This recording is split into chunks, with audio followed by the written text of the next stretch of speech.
Okay, we we are on. Okay, good morning, girls. This is how I survived the 80s. I'm going to call this one Rose to the Occasion. And I'm going to show you what I do for what we drink sometimes during the day. And Tom's going to help me. Anyway, I'm going to pick a rose, and they're pretty bad shape because of the heat. It's a wonder I have any rose. But I'm going to pick this rose. It smells beautiful. I wish you could smell it. And he's going to pick that rose right there. And I like the red roses very much. And go ahead and pick it. Yeah, great. Okay, thank you. And I have other roses on the other side of the garden, which I'm not going to walk over, but I'll show you an example of this one. This one also has a pretty smell, but and I think it's maybe me, or maybe I'm weird or funny, but I like the taste of the red rose the very best. But you want to use, I'm going to make it a drink. And so you want to use the rose that smells the most, the bestest, has the best aroma bouquet. Okay, and then also I'm going to show you my lavender. It's the only thing that didn't suffer so much in the heat, which was nice. And it's one of my lavenders that came through this winter. And I've been harvesting it, so you see it's sort of lopsided here. But the bees love this lavender. And I've already picked some that's in the house that we're going to use this morning. And so now back to the house, and I'll show you what I'm going to do. Your dog is out there. Come on, Maggie. Can you call her back? Maggie, No, she won't pay attention to me. Maggie, come on. Okay. Oops. Maggie was very anxious to get in. Okay, here we are. We're back in the kitchen. And what I'm going to do is I'm going to make some rose water. And during the day, we'll drink this. And Tom has to really come back in and help me. But in the meantime, oh, you saw my dirty dishes in the sink. Okay, I am going to just snip off the rose, and I'm not going to wash it off. We're just going to go for it. It's never been sprayed, and it's a beautiful rose, and it just goes right down into my pitcher. And I sort of like the flavor of lavender, so I'm going to cut some of the lavender and put down in the water. And I've been making flower drinks like this ever since we lived in Idaho.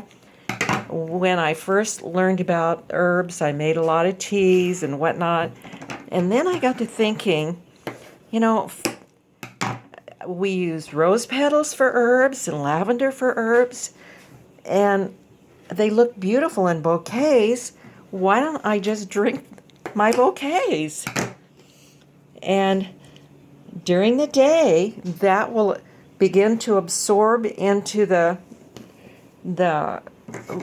water itself, and believe it or not, it'll have a nice little taste. Now, not everyone will drink this. I did this one time with my son-in-law. I noticed he avoided it. He would go to the refrigerator and get water out of the refrigerator, but he wouldn't drink my rose water. And I've lost my helper, so anyway, over here I've been making some hot water, and I think it's ready. And these are the claw size. Strain my cheese through, by the way. Anyway, I am going to make some mint tea also. And this is a bit awkward here. One hand. Anyway, this teapot holds about 6 cups, so I want about 6 tablespoons. Oh, maybe a little more. If I get it too strong, we can always dilute it with water and drink that later too. So we'll have some nice peppermint tea for later on. We can drink some hot, we can have some with ice in it today. And Craig bought me this nice little, I just love it,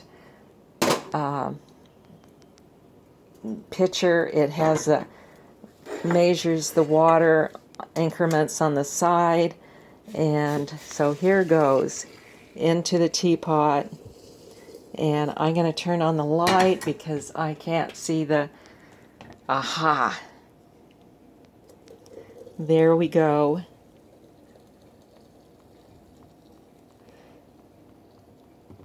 Okay, it's in the morning, and this will steep. We'll have probably a hot cup, and then the rest will have cold. And like I say, if it's too strong, we can dilute it.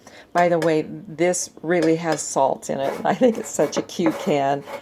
And and it's not Morton salt, by the way. It's really good, nice salt, real salt. Okay, good morning, girls. Oh, I'm going to show you something else that Craig bought me, and he just gave it to us, and I just seasoned it and then used it once. But he got this little, I don't know if you can see it. I'm going to bring it over here. So he bought this little cast iron skillet. It's 8-inch. I always thought 8-inch was bigger, but it's just perfect for heating up something, cooking up something for Tom. I made him something in it last night. And I love the handle. And then, I don't know if you can see, but on the back, now I bet you can't see it, but on the back it gives you all the directions how to season cast iron. And it has a date on it. It says original, well, I'm not sure. I can't see the date, but the other day I could. It's something like, 1891. That's what it says on it for the date. So that company has been around that long. I'm sure that cast iron pot is not that old. So, okay, girls. I know you said you wanted to see me, but I'll send you a picture of me not on the video. So this is how I survived the 80s, and good morning and goodbye.